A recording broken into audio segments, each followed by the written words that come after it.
the digitized scanned copies. Now we go on to improving access and transparency. This is the second pillar. The values of transparency, accountability, a corruption-free environment is but essential and foundational in any healthy judicial delivery system.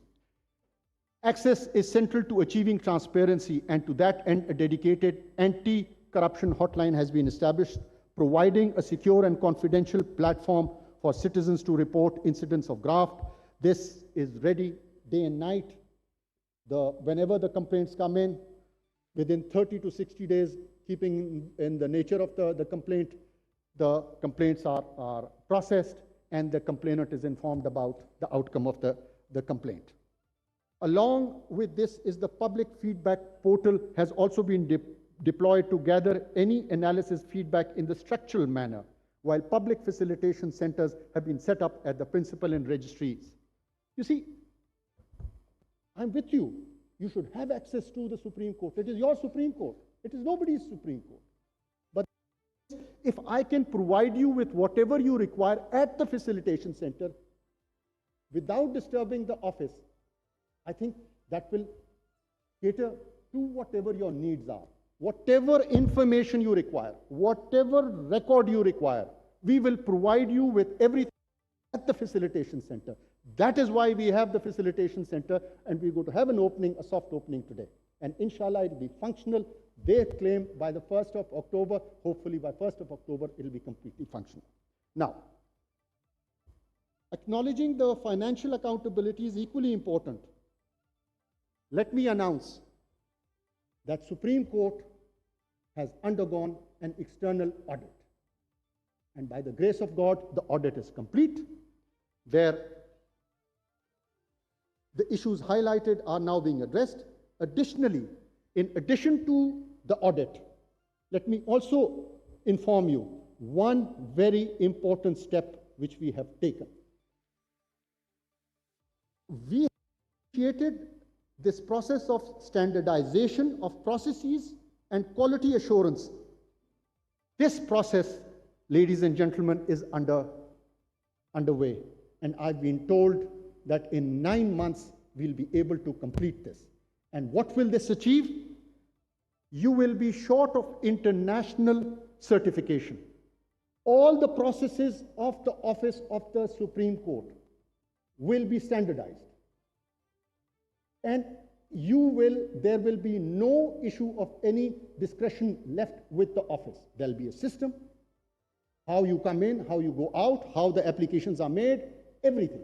And it will be done by experts who will come and do it for us. Okay. We move on. To support this, we have established an overseas litigation facilitation center. Mr. President, has been established. For the media, establishment of dedicated platform has been completed, visitor centers, and so on. We move on to the third one, strengthening legal and regulatory framework. A rapid advancement of technology, particularly in the age of artificial intelligence, required the courts to move from conventional to digital process.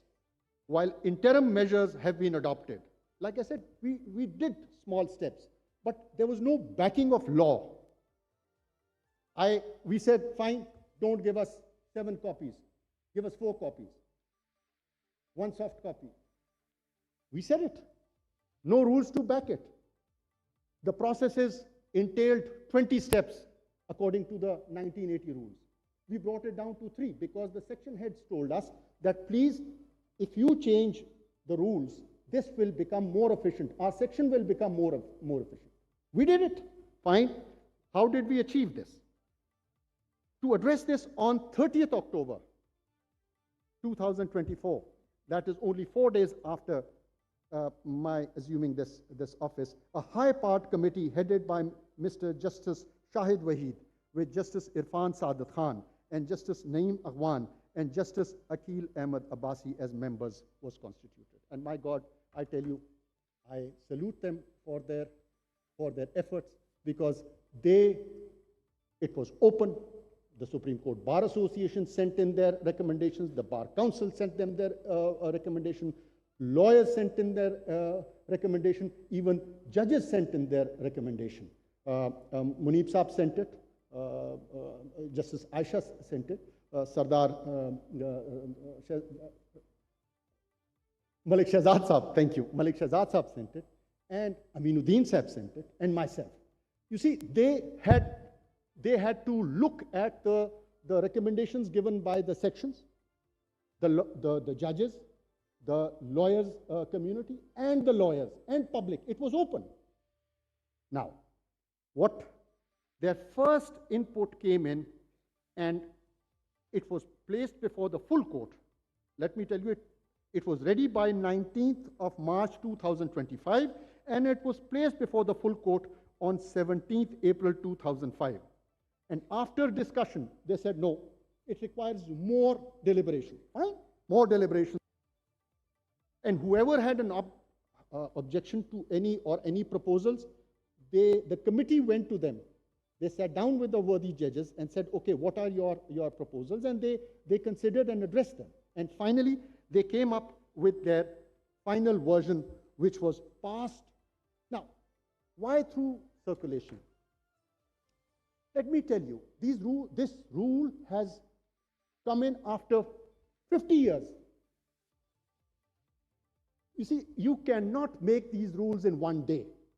It's a living document.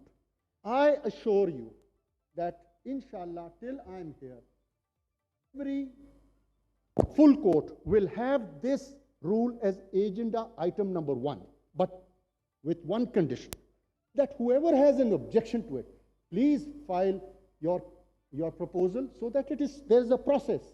We created a committee. Let your proposals be placed before the committee. The committee will do their deliberation, and it will come to the full court.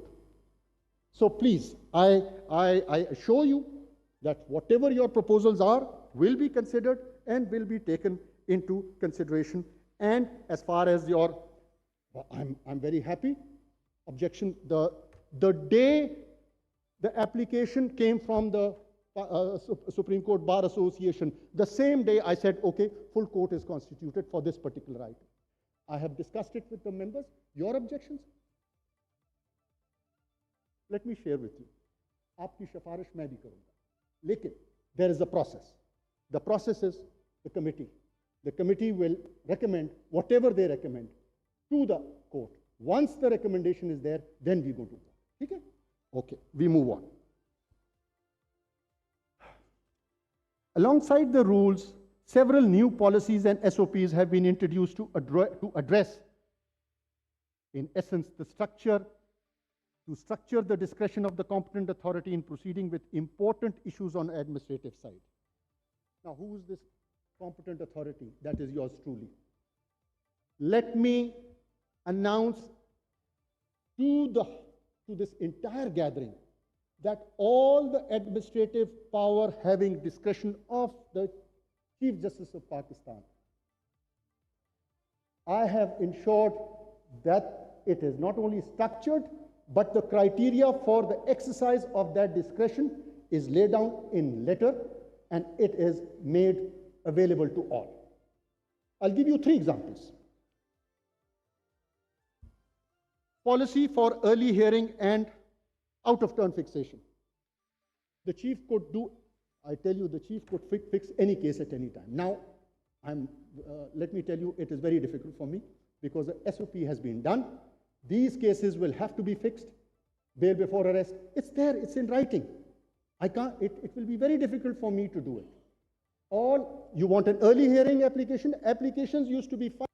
The case, the file used to be in the office of the Chief Justice for over a year. Now you file your application with the relevant material which you feel is requiring urgent attention, it will be taken up. All in writing. Let's look at the next one. Let's look at the grant of leave. I made it very clear. During holidays, anyone who wants to go anywhere, no issue. But when there is court work, then I said, here is the discretion. Discretion is exercised. These are the criteria. Everything in writing. Third, protocol. I had 9 security.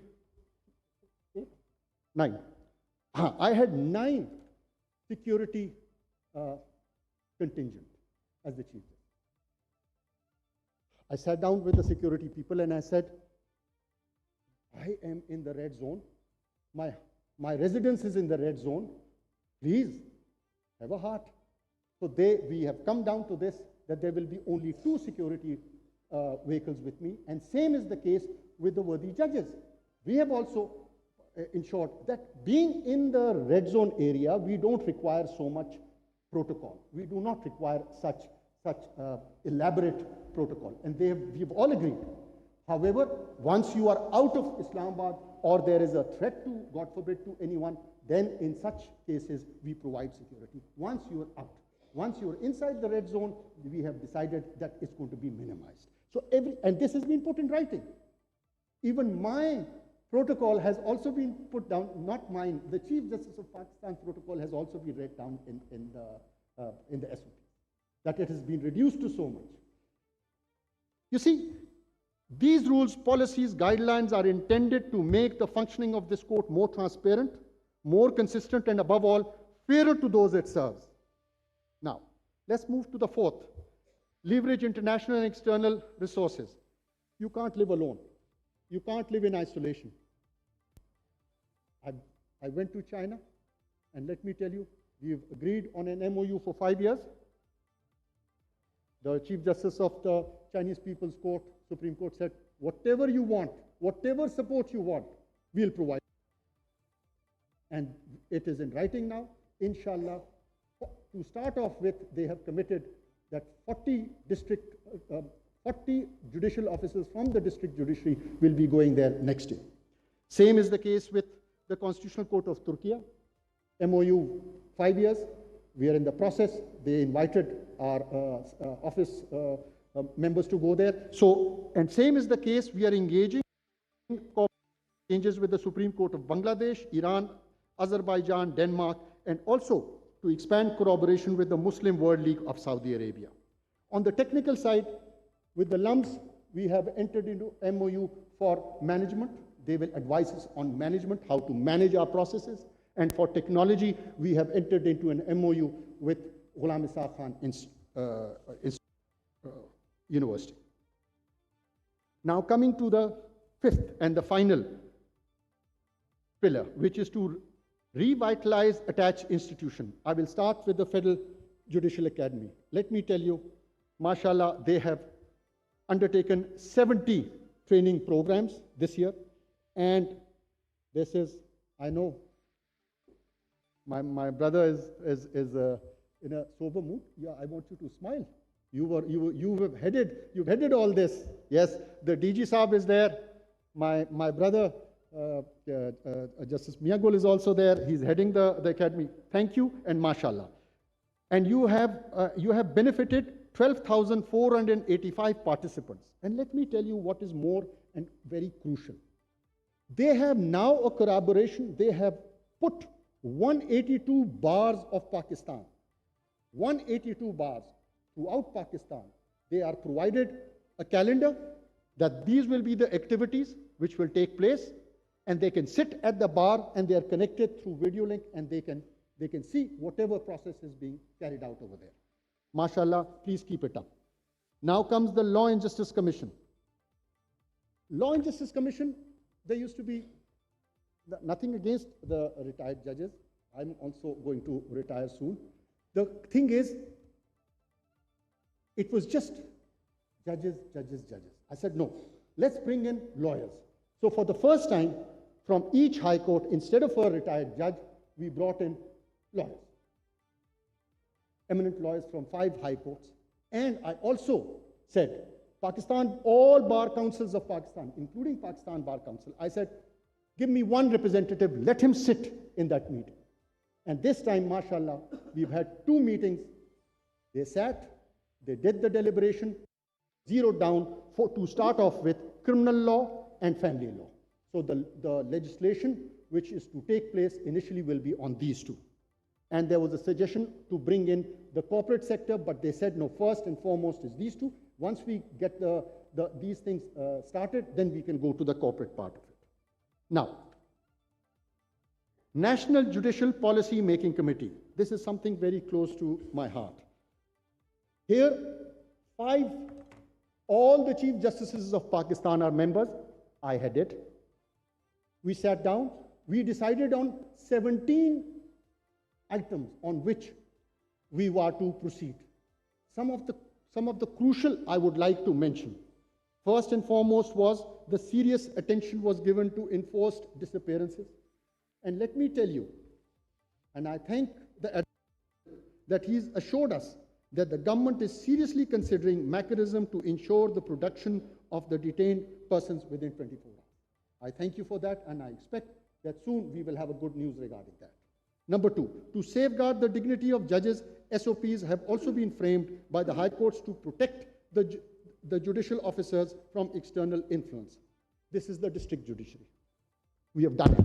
All the district judiciary, all the high courts have framed their rules. And I've told them, put me in it.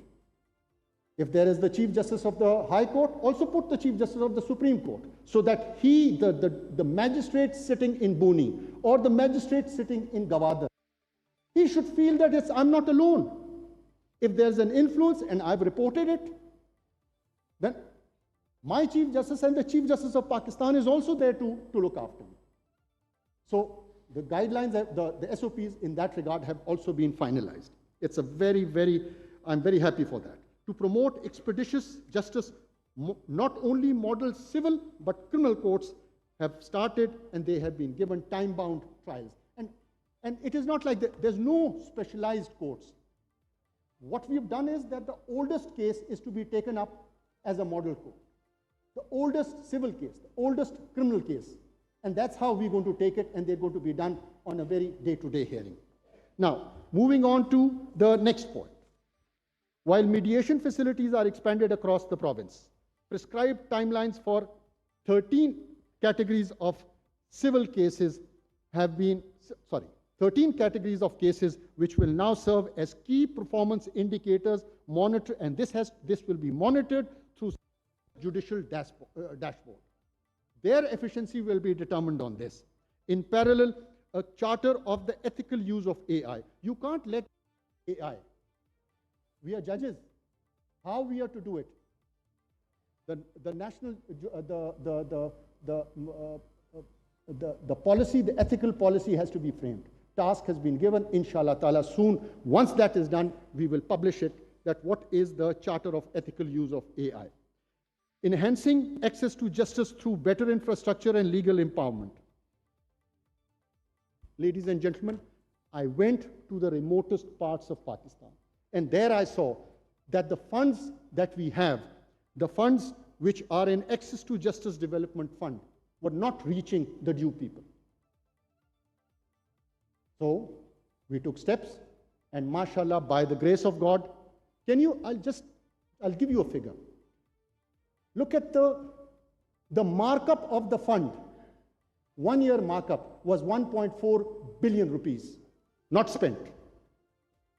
You do not spend the money, you keep it so that it generates this 1.4 billion. I said, no, I don't want the 1.4 billion markup. I want this 1.4 to be spent.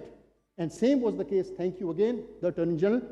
You provided us with a grant of 2 billion. Now we have 3.4 billion. We are spending it this year, inshallah. And I will announce that inshallah this year, all the courts in Pakistan will have solar. All the courts in Pakistan will have e-libraries, that even the bar room will also have. 3, lady facilitation centers, all. Their restrooms. 4, clean drinking water. Now, how did I come to these 4? It wasn't just off the hat that I said, let's have these 4. No. When I went to the remote areas, then I put a task. I said, get the information from every district and session judge. I want their wish list in priority. And when we looked at the wish list, these 4 were the top. So this year we said, all the funds are to go there. So inshallah, we have enough funds. Their projects are coming. We will spend this amount. And thank you, government, we have the money to spend it. Now, it has to be spent properly. So for this, it is not possible for us to do it from here. So each province has been given an additional secretary representing the Law and Justice Commission, but he will be sitting in the respective high courts to ensure that the money is spent rightly. Now,